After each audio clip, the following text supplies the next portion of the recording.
Bonjour à toutes et à tous. Notre cours d'aujourd'hui portera sur les provisions pour dépréciation des stocks.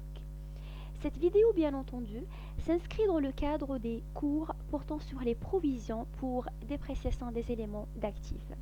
À ce stade, nous avons déjà évoqué les provisions pour dépréciation des immobilisations corporelles, comme nous avons déjà évoqué le cas des provisions pour dépréciation des immobilisations incorporelles, et puis encore nous avons évoqué précédemment le cas des provisions pour dépréciation des immobilisations financières, mais également les provisions pour dépréciation des TVP.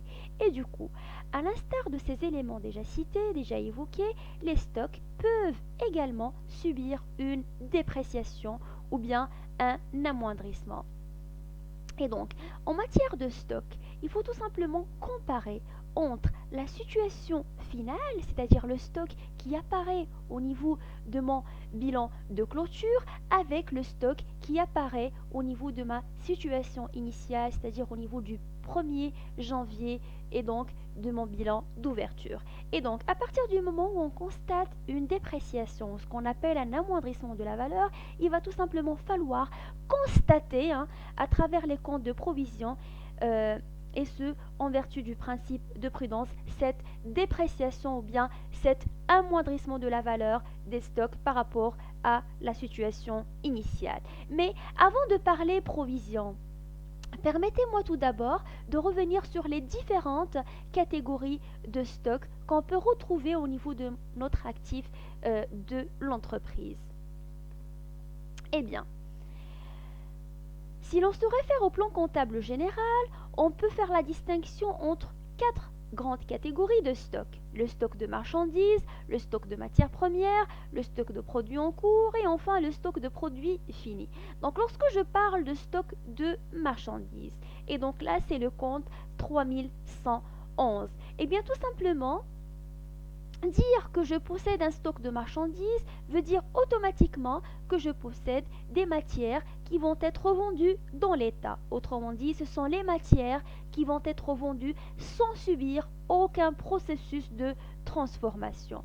Deuxième catégorie de la chose, ce sont les stocks de matières premières. Et qui dit les stocks de matières premières dit automatiquement le compte 3121. Et donc là, ce sont les matières en fait qui vont être utilisées pour la production d'un produit fini. Et puis après, vous avez les stocks de produits en cours. Et donc là, c'est le compte 3131.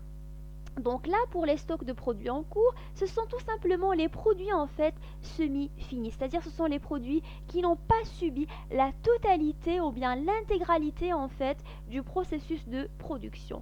Et puis enfin, les stocks de produits finis, c'est le compte 3151. Et donc là, ce sont les produits en fait qui ont subi l'intégralité, la totalité du processus de fabrication. Et donc, ce sont tout simplement les produits qui sont prêts à être commercialisés sur le marché.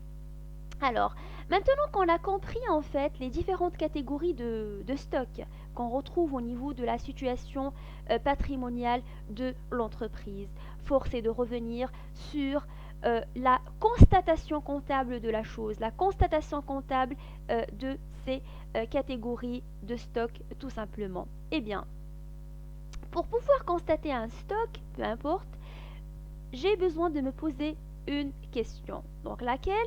De quel stock s'agit-il? S'agit-il d'un stock initial ou bien d'un stock final? S'agit-il du stock qui apparaît au niveau du bilan au 1er janvier, donc le bilan d'ouverture, ou bien s'agit-il du stock en fait qui apparaît au niveau de ma situation de clôture, c'est-à-dire mon bilan de clôture ou bien mon bilan à l'inventaire au 31/12 de l'année? Donc une question primordiale qui va nous permettre en fait de se positionner par rapport à cette constatation comptable. En matière de stock, la logique en fait qu'il faut comprendre, c'est que lorsque j'arrive au 1er janvier, de l'année, je dois tout d'abord constater en fait le stock initial. Dire que je constate le stock initial veut dire automatiquement que je dois reporter en fait le montant qui apparaît au niveau de mon actif circulant hors trésorerie au niveau de mon bilan en fait au 1er janvier sur mon journal. Autrement dit, le compte en fait qui apparaissait au niveau de mon actif circulant aux trésoreries, le stock peu importe, stock de marchandises, matières premières, produits en cours ou produits finis, je dois tout simplement le débiter. Avec quel montant? Eh bien avec le montant qui apparaît, exactement le même montant qui apparaît au niveau de mon bilan d'ouverture toujours. Et puis après, lorsque j'arrive au 31-12 de l'année, qu'est-ce que je dois faire? Eh bien tout simplement, ce stock initial qui a été déjà comptabilisé ou bien débité au niveau du 1er janvier, je dois le solder. Autrement dit, je vais tout d'abord au 31-12 de l'année commencer par l'annulation du stock initial et puis après constater le stock final. Rappelez-vous en fait, au niveau du premier semestre, quand on évoquait l'organisation comptable, c'est-à-dire l'organisation en fait du 1er janvier, donc de l'ouverture, jusqu'au 31-12 de l'année. Comment on procédait en matière de stock? Eh bien, on constatait au niveau de notre journal la situation initiale qu'on retrouve au niveau de notre bilan d'ouverture et donc tous les comptes, comme je viens donc d'évoquer les comptes en fait qui apparaissaient au niveau de mon actif du bilan d'ouverture, je les débitais. Et tous les comptes qui apparaissaient au niveau de la colonne passive, ils étaient crédités au 1er janvier. Et puis après, donc y compris les stocks, quand je parle des actifs, donc y compris les stocks. Et puis au 31-12 de l'année, on annulait le stock initial et on constatait le stock final. Par le biais de quel compte? Eh bien, tout simplement par le biais du compte de variation de stock. Et qui dit variation de stock dit automatiquement la différence entre le stock final et le stock initial. Donc ça, c'est la logique qu'il faut tout simplement comprendre. Alors, qu'est-ce que je fais? Supposons par exemple que j'ai un stock de marchandises. Qu'est-ce que je fais au 31-12? Je vais d'abord commencer par l'annulation du stock initial de marchandises et puis après je dois constater en fait le stock final de marchandises. Et donc quels sont les comptes que je dois utiliser? Rappelez-vous, je vous ai dit qu'au 1er janvier de l'année N, par exemple, dans cette situation-là, le compte marchandises, donc le compte 3111, il était débité. Alors, en arrivant au 31-12 de l'année N, qu'est-ce que je dois faire? Je dois d'abord créditer le compte 3111, donc le compte marchandises. Par le biais de quel compte? Eh bien par le biais du compte de la classe 6, 6114, variation de stock de marchandises.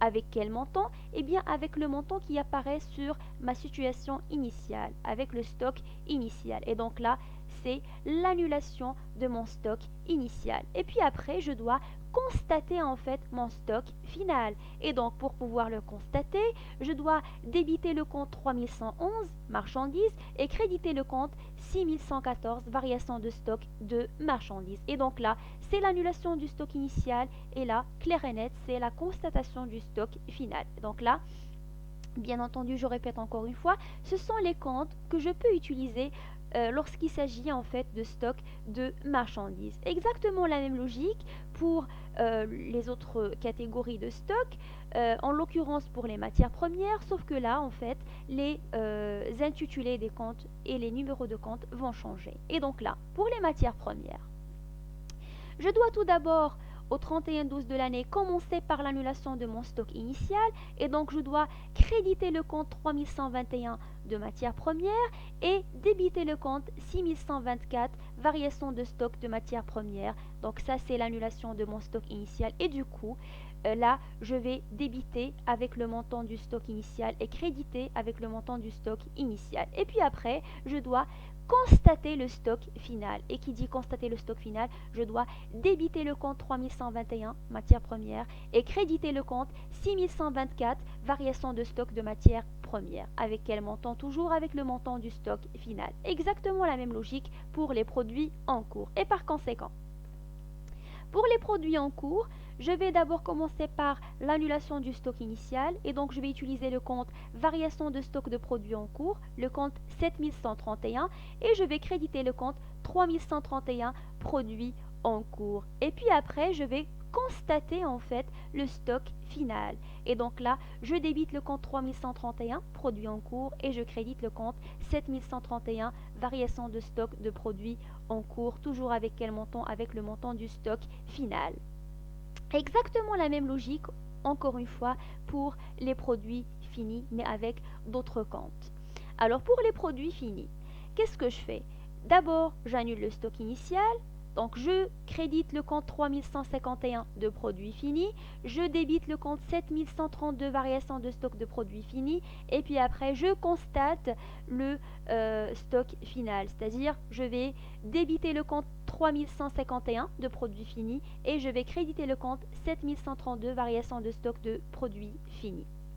Donc, alors pour illustrer un petit peu la chose, je vais tout simplement revenir sur un exercice, ou bien je vais emprunter l'exercice de la fiche TD4 qu'on a évoqué au niveau du premier semestre. Rappelez-vous, quand on étudiait l'organisation comptable.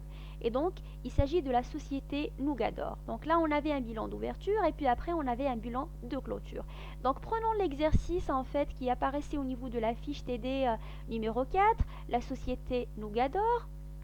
Donc là, nous avons un bilan d'ouverture au 1er janvier N qui se présentait comme ceci. Donc au niveau de la colonne active, regardez bien, j'ai mon actif immobilisé, actif circulant hors trésorerie et puis trésorerie active. Donc là, j'avais un stock de marchandises qui s'élevait à 525 000. Et donc là, j'ai mon passif. Donc, qu'est-ce que je faisais? Je répète encore une fois, je dois tout d'abord reporter cette situation-là au 1er janvier au niveau de mon journal. Dire que je dois reporter la situation implique tout simplement que tous ces comptes-là, en fait, qui apparaissaient au niveau de l'actif, je dois les débiter et tous ces comptes-là qui apparaissent au niveau de ma colonne passive, je dois les créditer, y compris le stock de marchandises dont le montant s'élevait à 525. Et donc, dans le cadre de ce qu'on a appelé la constatation de la situation initiale de l'entreprise, regardez bien, on a débité tous les comptes qui apparaissaient au niveau de l'actif et on a crédité tous les comptes qui apparaissaient au niveau de la colonne passive, y compris le stock de marchandises. Donc regardez le compte 3111 marchandises, il est débité avec quel montant? Avec le montant 525 000. Et donc, dire que je constate le stock initial implique tout simplement qu'au 1er janvier N, je dois débiter le compte marchandises avec le montant qui apparaît sur mon bilan d'ouverture. Et puis après, toujours lorsqu'on a évoqué la société Nougador, donc là on a constaté le stock initial. Et puis après, en arrivant au 31-12 de l'année, on avait un bilan de clôture qui se présentait comme ceci. Donc là, si je regarde bien la colonne active, plus exactement, donc mon actif circulant est hors trésorerie, au niveau du stock de marchandises, là j'ai un stock qui s'élève à 225 000. Et donc clair et net, en fait, là le montant a changé. Donc la valeur de mon stock de marchandises, elle s'est dépréciée. Et donc là, j'ai un stock de 225 000. Ça, c'est clair et net, c'est le stock final puisque c'est le bilan en fait au 31-12 de l'année. Et donc, qu'est-ce que je dois faire tout simplement? J'ai bien dit, comme je viens d'expliquer tout à l'heure, c'est que en arrivant au 31-12 de l'année, je dois d'abord annuler le stock initial et puis enfin constater le stock initial, final, pardon.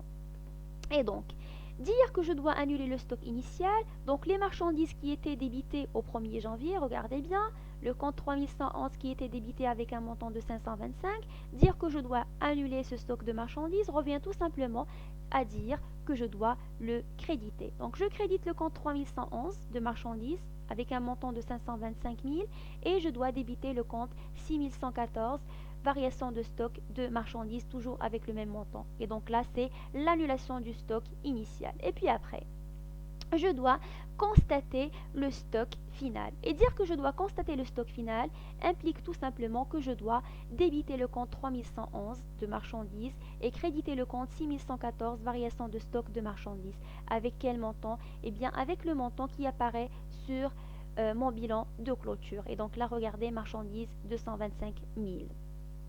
Donc maintenant qu'on a compris en fait qu'en matière de stock déjà, il existe quatre grandes catégories de stock, marchandises, matières premières, produits en cours et produits finis, et qu'au niveau du 1er janvier, je dois constater du coup le stock initial à travers le fait de reporter ce que je retrouve au niveau de mon bilan d'ouverture, au niveau de mon journal. Donc tout ce qui apparaît au niveau de l'actif, je le débite et tout ce qui apparaît au niveau du passif, je les crédite.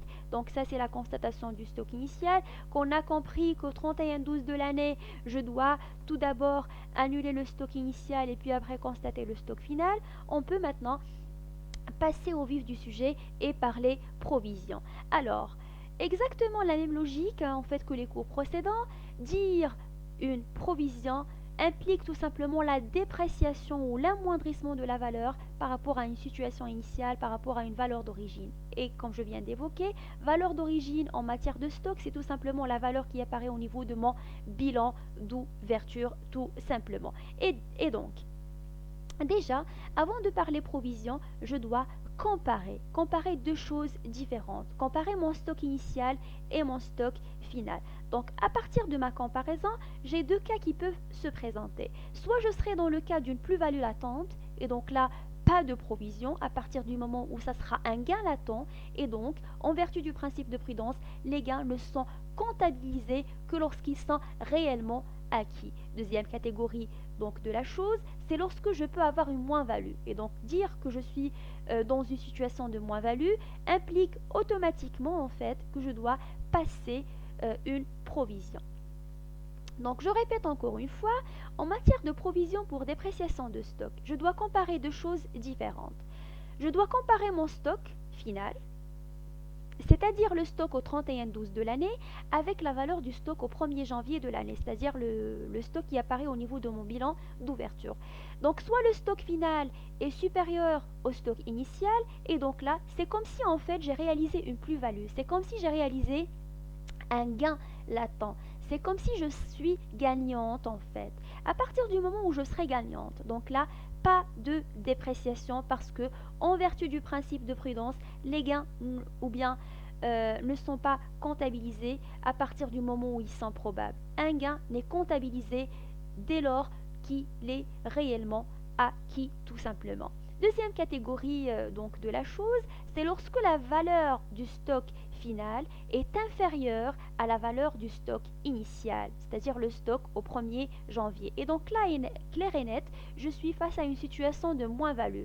Je suis dans une situation où je serai perdante. Et là, il s'agit tout simplement d'une dépréciation, d'un amoindrissement de la valeur. Et donc là, en vertu du principe de prudence, je dois constater une provision. Donc, euh, maintenant qu'on sait en fait quand est-ce que je dois comptabiliser ou pas la provision. Donc lorsque j'ai une plus-value, pas de provision, clair et net. Lorsque j'ai une moins-value, je dois constater une provision. Maintenant, la question qui se pose, avec le biais de quel compte tout simplement? Eh bien, ça sera toujours débiter la classe 6, créditer la classe 3, ça dépend des cas. Supposons que je suis face à une situation de stock de marchandises. Constater la provision, dire automatiquement que je dois débiter le compte dotation d'exploitation aux provisions pour dépréciation de stock, c'est-à-dire le compte 6196.1, et puis après créditer le compte 3911 provision pour dépréciation des marchandises. Alors je répète encore une fois, en matière des stocks, je dois tout d'abord au niveau de mon 31-12 de l'année annuler mon stock initial, constater mon stock final et puis après constituer la provision. Et dire que je dois constituer une provision revient à dire tout simplement que je dois débiter le compte 6196.1, dotation d'exploitation provision pour dépréciation des stocks, et créditer le compte 3911, provision pour dépréciation des marchandises. Maintenant, la question qui se pose, là je suis au niveau de l'année N. Lorsque je vais arriver au niveau de l'année N plus 1, donc là, qu'est-ce que je dois faire? Eh bien tout simplement, le stock final de l'année N, il va être considéré comme étant le stock initial de l'année N plus 1. C'est-à-dire, le stock final en fait, par exemple, qui apparaît ici, le stock final de 225 000 qui apparaît ici en fait, en arrivant à l'année N plus 1, je dois l'annuler. Et puis après, constater le nouveau stock. Et pareil pour les provisions, qu'est-ce que je fais en matière de provision?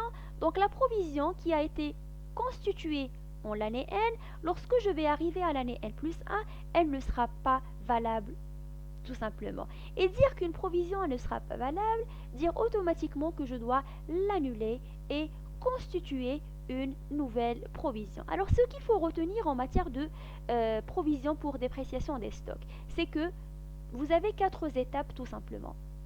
Première étape, vous devez annuler le stock initial.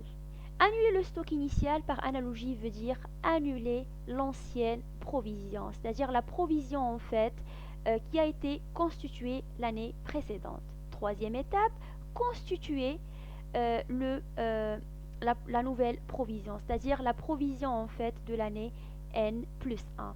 Et puis après, constater notre stock final tout simplement. Alors, pour illustrer ça, donc là, vous avez le réajustement à l'inventaire en N plus 1. Donc, qu'est-ce que je fais? Je vais tout d'abord annuler la provision. Dire annuler la provision, c'est-à-dire en fait que le compte 3911 qui était crédité tout à l'heure, je dois le débiter et je dois créditer un compte de reprise. Et donc, je vais débiter le compte 3911, provision pour dépréciation des marchandises, et je crédite le compte 7196, reprise sur provision pour dépréciation de l'actif circulant. La question qui se pose, avec quel montant? Eh bien, ça sera avec l'ancienne provision. Lorsque je dis ancienne provision, c'est-à-dire la provision de l'année précédente. Et puis après, qu'est-ce que je fais? Je dois par la suite constituer et constater une nouvelle provision. Par le biais de quel compte? Eh bien pareil, toujours le compte de la classe 6, dotation d'exploitation en provision pour dépréciation de stock, et je crédite le compte 3911, provision pour dépréciation des marchandises. Avec quel montant? Eh bien tout simplement avec la nouvelle provision, avec le montant de la nouvelle provision qui a été constituée. Alors à titre de conclusion, en matière de stock, c'est assez simple. D'après le Code général de la normalisation comptable, on a 4 étapes à respecter. La première étape revient tout simplement à annuler le stock initial et constater le stock final. Deuxième chose, il faut annuler les provisions qui ont été constituées l'année précédente, donc l'ancienne provision, et constater en fait et constituer de nouvelles provisions par le biais de cette écriture comptable-là. Donc pour illustrer la chose, je vais essayer tout simplement d'appliquer ce qu'on vient d'évoquer sur l'exercice qui apparaît au niveau de votre cours. C'est l'exercice en fait de la société ABC. Donc la société ABC, donc là vous avez un tableau qui se présente comme ceci. Au niveau des natures, vous avez donc marchandises, stock de matières premières et un stock de produits finis. Donc là vous avez deux grandes colonnes. La colonne 3112N-1 et puis après la colonne 3112N. Au niveau de 3112N-1, là vous avez le stock. C'est le stock final de l'année N-1. Vous avez la provision qui a été constituée en N-1 ou 31N-1. Et là, vous avez en fait la colonne qui concerne l'année N, 3112N. Donc là, ce sont le stock les stocks tout simplement finaux de l'année N et les provisions qui ont été constituées au niveau de l'année N. Et donc, ce qu'il faut comprendre en matière de ce tableau, c'est que la question que je vais me poser, donc pour pouvoir passer ces écritures comme je viens d'évoquer, j'ai besoin du stock initial, stock final, ancienne provision et nouvelle provision. Première question, quelle est parce que la question en fait c'est de comptabiliser les opérations relatives au stock et aux provisions au 3112 de N. Donc ce qui m'importe en fait c'est le 3112N. Donc quel est le stock initial de l'année N? Le stock initial de l'année N, c'est le stock final du 3112N-1. Donc le stock initial de l'année N, c'est le stock final de l'année N-1. Autrement dit, le stock initial de l'année N, c'est ça en fait, c'est cette colonne-là. Donc c'est 125 000 pour les marchandises, 300 000 pour les matières premières et 420 000 pour les produits finis. J'ai besoin également du stock final. Donc pour les stocks finaux, j'ai 130 000 pour les marchandises, 285 000 pour le stock de matières premières et puis enfin 450 000 pour le stock de produits finis. Et puis après, j'ai besoin des anciennes provisions. Dire ancienne provision veut dire tout simplement la provision qui a été constituée l'année précédente. L'année précédente, c'est l'année N-1. Et donc les anciennes provisions, tout simplement, c'est cette colonne-là. 7 000 pour le stock de marchandises, 15 000 pour le stock de matières premières et 16 000 pour le stock de produits finis. Et après, j'aurai besoin des nouvelles provisions. Donc là, ils sont déjà calculés, hein. Provision de l'année N, 8 000 pour le stock des marchandises, 14 000 pour le stock de matières premières et fournitures, et puis enfin 18 000 pour le stock de produits finis. Et donc, qu'est-ce que je dois faire? Tout d'abord, j'annule le stock initial. Dire que je dois annuler le stock initial veut dire implicitement que je dois créditer le compte 311 de marchandises, créditer le compte matières premières avec un montant de 300 000, créditer le compte produit fini avec un montant de 420 000 et puis débiter les comptes de variation de stock appropriés. C'est exactement ce que vous allez retrouver au niveau de la correction. Donc, on a débité les comptes de variation de stock appropriés, 6114, variation de stock de marchandises avec un montant de 125 000 et on a débité, crédité le compte 3111, le compte de marchandises avec le même montant, donc 125 000. Et puis après, on a débité le compte 6124, variation de stock de matières premières, avec un montant de 300 000, et on a crédité le compte 3121, matières premières, toujours avec le même montant, 300 000. Enfin, nous avons débité le compte 7132, variation de stock de produits de biens produits avec un montant de 420 000 et nous avons crédité le compte 3151, donc là c'est les produits finis avec un montant de 420 000. Donc ces montants-là, ce sont les montants qui apparaissent au niveau de cette colonne-là, dans la mesure où le stock final du 31-12N-1 constitue la situation initiale au 1er janvier N tout simplement. Donc dire que je dois annuler le stock initial implique que je dois tout simplement créditer ces comptes-là. Donc le compte de marchandises, le compte de matières premières et le compte de produits finis par le biais de quel compte? Par le biais des comptes de variation de stock appropriés. Et puis après, qu'est-ce que je dois faire? Je dois également annuler en fait les provisions qui ont été constituées l'année précédente. Donc ce sont ces provisions-là, c'est cette colonne-là. Dire que je dois annuler la provision de 7 000, 15 000 et 16 000. Et donc au niveau de la correction, regardez bien. Donc je dois créditer le compte de reprise et je débite les comptes de provision appropriés. Donc je débite le compte 3911, provision pour dépréciation des marchandises, avec un montant de 7 000. Je débite le compte de 3912, provision pour dépréciation des matières premières avec un montant de 15 000. Je débite le compte 3915 avec un montant de provision pour dépréciation des produits finis avec un montant de 16 000. Et puis après, si je vous fais la somme, vous allez avoir 38 000. Donc ça sera le compte 7196 reprise sur provision pour dépréciation de l'actif circulant. Donc là, ce que j'ai fait, c'est que j'ai annulé les stocks initiaux et j'ai annulé les provisions en fait sur les stocks initiaux, c'est-à-dire les provisions en fait qui ont été constituées au niveau de l'année N-1, plus exactement au 31-12 de l'année N-1. Deuxième étape, maintenant je dois tout simplement constater les stocks finaux et constater les provisions au 31-12 N. Et donc, pour constater les stocks finaux, donc je vais débiter le compte 3111, marchandises, je débite le compte 3121 de matières premières, je débite le compte 3151 de produits finis avec les montants 130 000, 285 000, 450 000. Et je crédite quoi? Je vais tout simplement créditer le compte de variation de stock approprié à chaque compte. Ça dépend des situations. Par exemple, pour les marchandises, ça sera le compte 6114, variation de stock de marchandises, avec un montant de 130 000. Je vais créditer le compte 6124, variation de stock de matières premières, avec un montant de 285 000. Et puis après, je vais encore une fois créditer le compte 7132, variation de stock de produits finis, avec un montant de 450 000. Et donc là, à partir du moment où j'ai tout simplement débité ces trois comptes-là et j'ai crédité ces trois comptes-là, ça sera la constatation des stocks finaux. À partir du moment où j'ai constaté les stocks finaux, je dois aussi constater les nouvelles provisions, donc constater les provisions sur les stocks finaux. Et donc là, je dois tout simplement débiter le compte dotation d'exploitation provision pour dépréciation de l'actif circulant. Et là, ça sera la somme des trois provisions.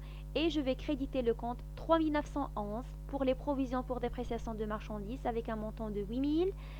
Le compte que je dois créditer aussi, ce sera le compte 3912, provision pour dépréciation des matières et fournitures avec un montant de 14 000. Et puis enfin, euh, le compte 3915, provision pour dépréciation des produits finis avec un montant de 18 000. Donc si vous faites la somme, vous allez avoir un montant de 40 000. Alors, ce qu'il faut retenir en matière de stock, c'est que au niveau du 31-12, parce que ce qui m'intéresse en fait, ce qui m'importe, ça sera la situation au 31-12 de l'année. Raison pour laquelle on les appelle les travaux de fin d'exercice. Première chose qu'il faut faire, c'est que je dois annuler les stocks initiaux. Dire que je dois annuler les stocks initiaux cela dire automatiquement que je dois annuler en fait, je dois solder les comptes qui étaient débités au 1er janvier de l'année. Donc ils étaient débités au 1er janvier, je dois tout simplement les créditer par le biais de quel compte? Par le biais de compte variation de stock approprié. On a vu précédemment les différentes catégories des stocks, que ce soit marchandises, matières premières, produits en cours ou bien produits finis. Et puis après, je dois tout simplement également annuler les provisions sur les stocks initiaux, c'est-à-dire les stocks en fait, les provisions qui ont été constituées au niveau de l'année précédente. Et puis, troisième étape, je dois constater en fait les stocks finaux. Dire que je dois constater les stocks finaux implique tout simplement que je dois débiter les comptes de stock appropriés et créditer les comptes de variation de stock appropriés.